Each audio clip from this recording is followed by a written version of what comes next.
Beatrice Politi joins us next with health news. And the question for everyone tonight is, what is your favorite home remedy for colds? Okay, is it Grandma's chicken soup, tea with lemon, a humidifier? Okay, B, what works, what doesn't? They may all feel nice, but here's a look at what actually helps.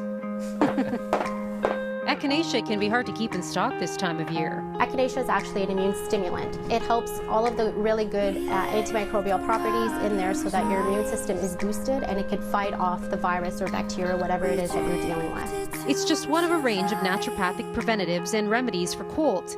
Honey and oil of oregano are said to have antimicrobial properties. Herbs like cinnamon and ginger increase circulation, which help boost the immune system.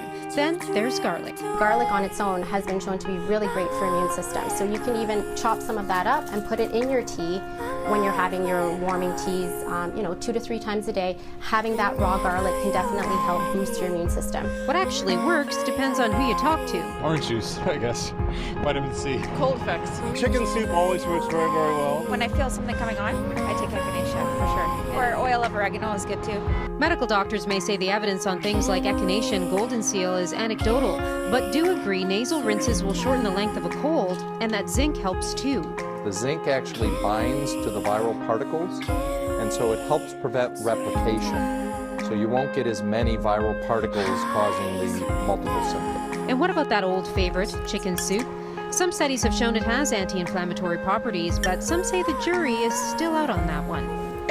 There's one old saying you can count on, though. An ounce of prevention is worth a pound of cure. Frequent hand washing, okay, and avoidance. And number 2 is aerobic exercise on a routine basis.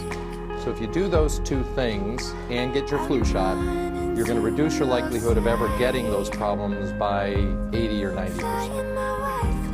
Some say to avoid dairy when you're sick, but that all depends on the person. Dairy does tend to make babies thicker, but I'm told it's actually the fat content in dairy that has that effect. And many of us tend to take in lower fat dairy products these days, so very, very individual. Thank you, Noel.